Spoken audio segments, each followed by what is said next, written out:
programa Estação Saúde está de volta. Hoje nós estamos tratando sobre cuidados com a pele, né? Uma vez que o inverno está se encerrando e nós teremos o início da primavera agora em setembro. Mas antes, né, de continuar a conversar com a nossa convidada de hoje, que é a dermatologista doutora Mariane Fismer, nós ouviremos mais uma outra dica de saúde de um dos nossos consultores aqui do programa, Dr. Mário Caporal.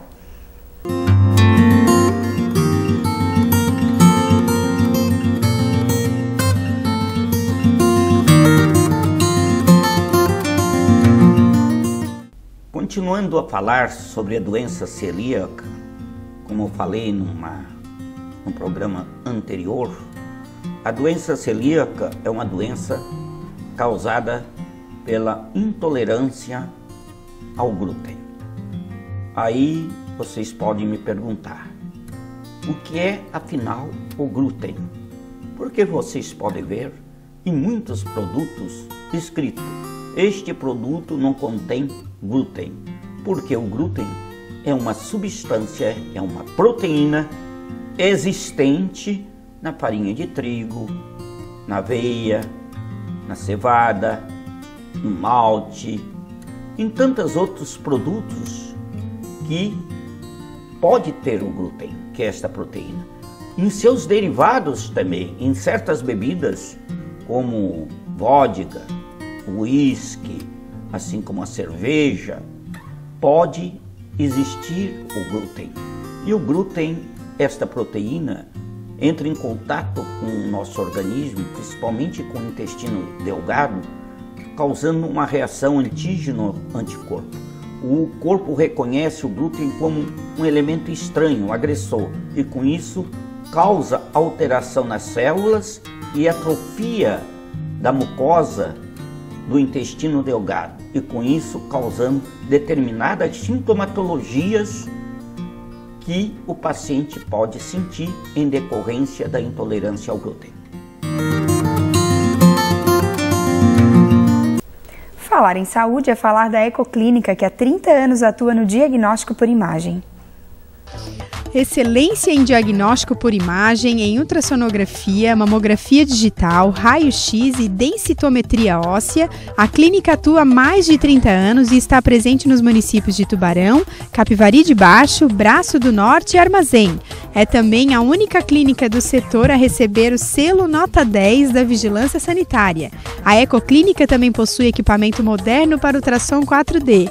Você, futura mamãe, pode ver com detalhes como está o desenvolvimento do seu bebê e ainda já saber características físicas. Ecoclínica investindo na saúde para melhor atender os pacientes.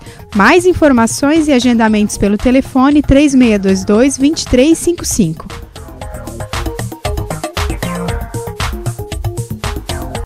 Então, doutora, continuando, né, a gente já falou sobre os procedimentos que podem ser realizados, né, esse mito de que tem que ser feito só no inverno, né, como a doutora falou, tem alguns que podem ser feitos no verão.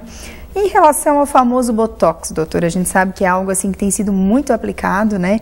Até no intervalo a gente conversou um pouquinho sobre a aplicação em excesso, né? Como é que funciona, tem algumas pessoas que chegam a ficar, até a internet às vezes traz imagens de pessoas que ficam transformadas, assim, né? O que é isso?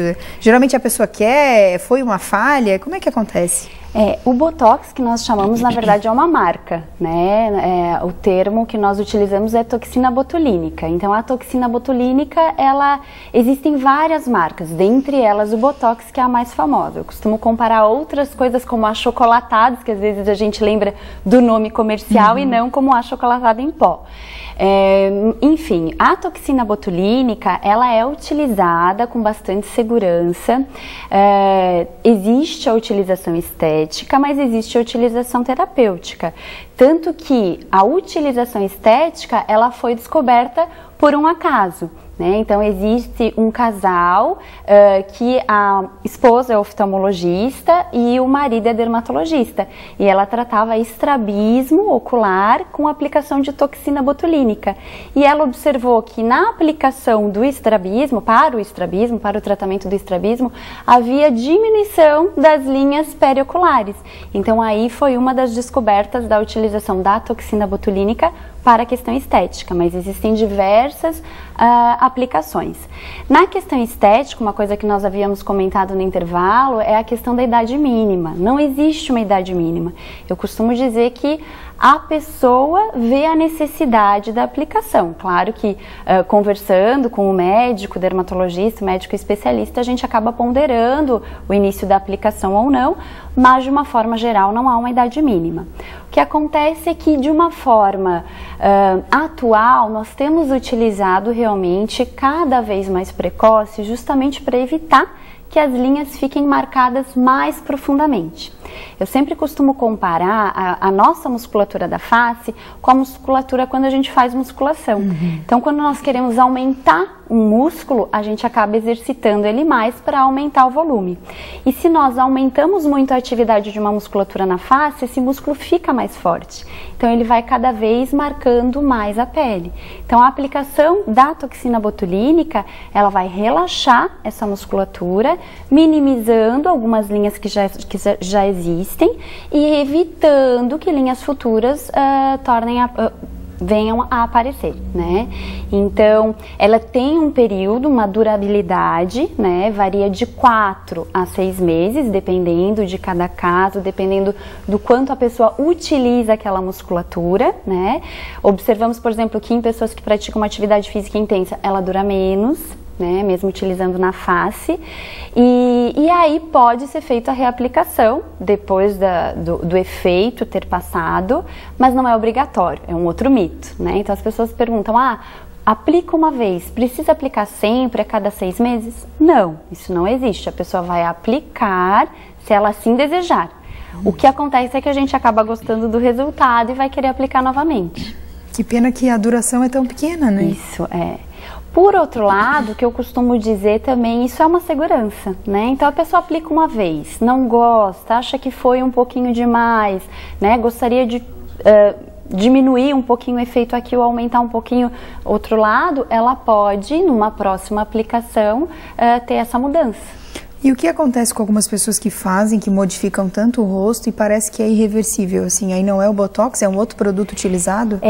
O que acontece é que muitas pessoas, atrizes, que a gente acaba vendo em reportagens, revistas, na mídia de uma forma geral, acabam fazendo múltiplos procedimentos e alguns procedimentos realmente podem ser definitivos e a gente acaba pensando que elas aplicaram só o Botox. Então, o Botox ele não muda a fisionomia de uma forma irreversível. Não isso tem não esse acontece. poder ainda. Não. E ele também não muda de uma forma muito significativa, né? Então, às vezes é realizado um preenchimento malar, preenchimento mandibular, região do queixo, né, do mento, que a gente chama região da boca. E aí a gente acaba achando que isso pode ser culpa da toxina botulínica. Né? Então, tudo isso vai da ponderação, da quantidade de aplicação, daquilo que a paciente deseja, né? E aí avaliado juntamente com o especialista para ver a indicação, a quantidade, né? O momento da aplicação. Tem o bom senso dos dois, né? Tem a parte de vocês como médicos de dizerem o que seria o ideal, mas eu acho que muitas vezes também tem o paciente, não, eu quero ficar assim, né? Claro, e aí vai a questão da ponderação, de conversar, dizer, olha, de repente se nós aplicarmos uma quantidade X, pode ficar assim, se aplicarmos uma quantidade menor, pode ficar... Então existe também essa via de mão dupla, que é a conversa, né, entre o médico e o paciente. E eu acredito que em alguns casos que fica muito exagerado, a pessoa acaba indo em vários profissionais, porque de repente o próprio profissional não aceita fazer aquela quantidade, né?